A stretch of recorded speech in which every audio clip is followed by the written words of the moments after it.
We are in Romsey at an accountant's where there is a beehive behind the wall here. Gotta be careful of the electricals.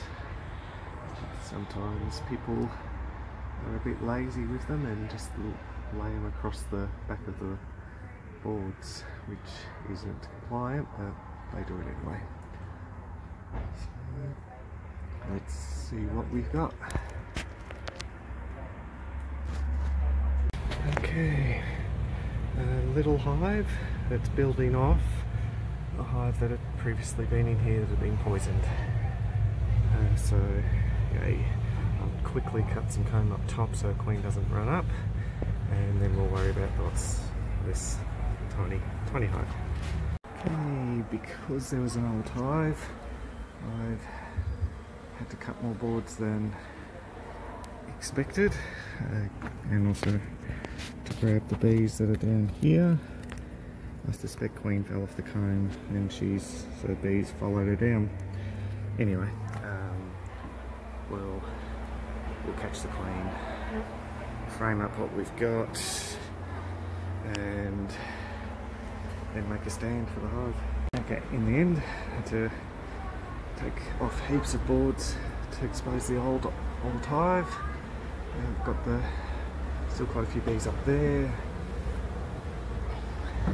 but we have the queen here. She can still semi-fly if the hive hasn't been here that long, which got tricky, but we now have the standard procedure from here, dot it up, just the one frame of brood, and put her in the box, make a stand, and leave it here for a few days.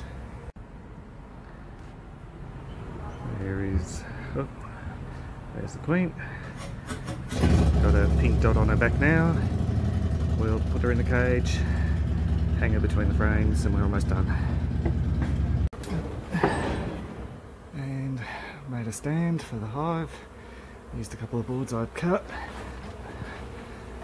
And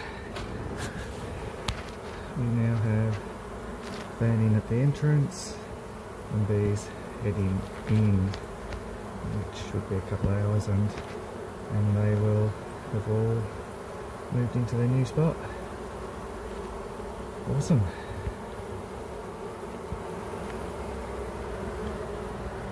I'll clean up the mess later. Let's flip this one down because she's fanning in the wrong direction.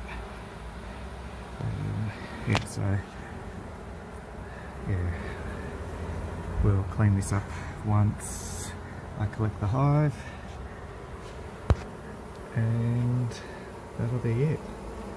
But in they go. It's always a good sign when you see that, as long as you've got the queen in the box. If you haven't, then it's not always a good sign.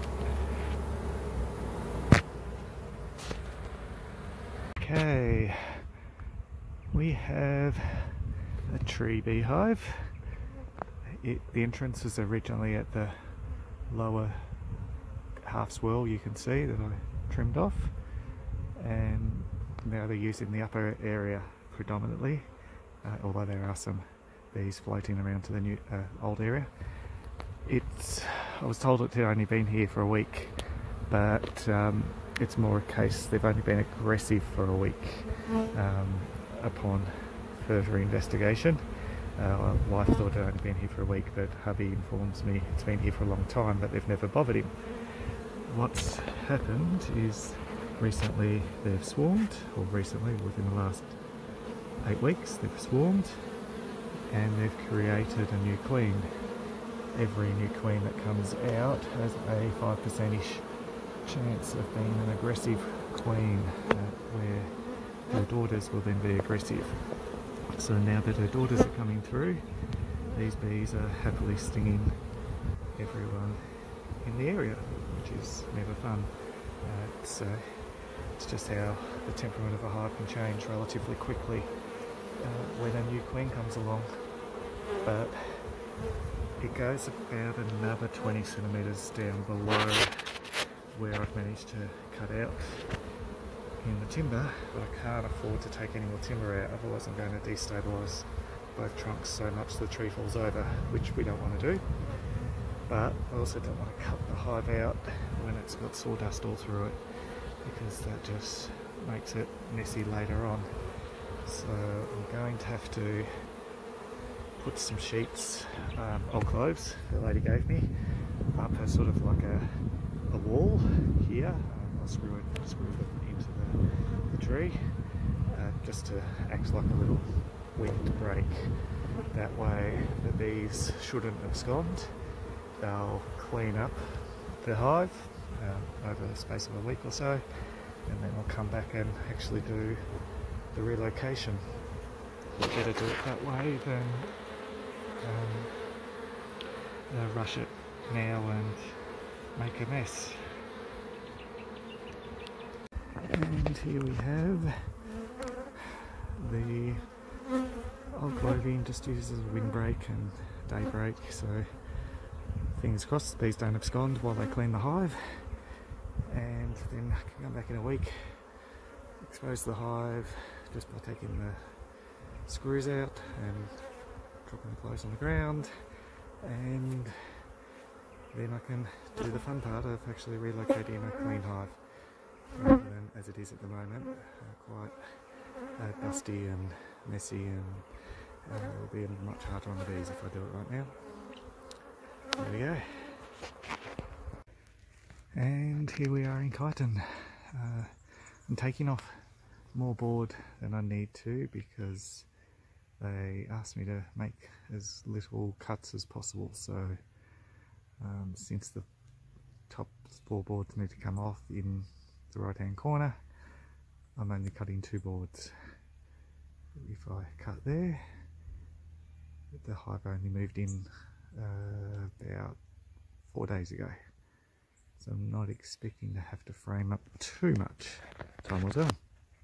And here we have the hive. It's a teeny tiny hive. Well, not teeny tiny, but it's not huge.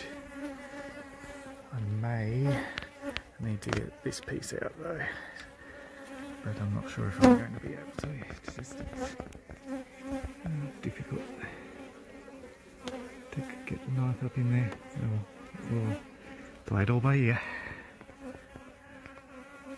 I ended up having to take that panel off just so I could get up there and get to the top of the hive.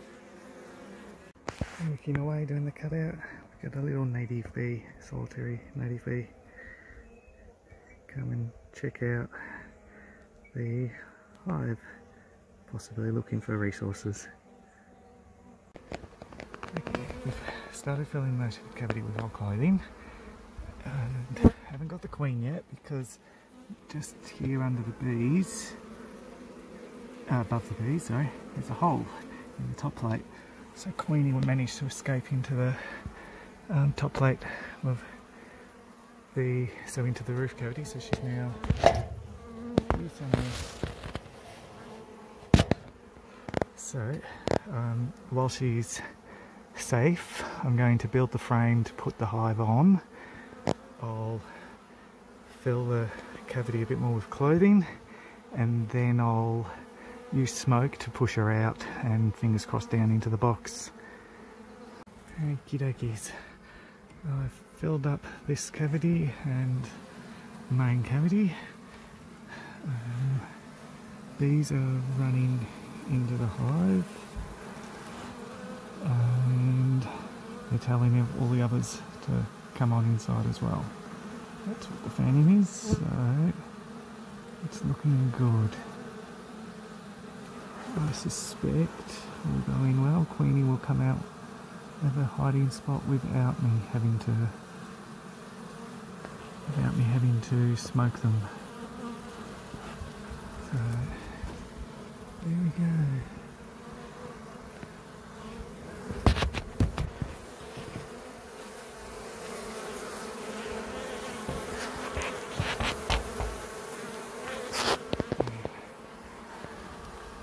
It's looking good.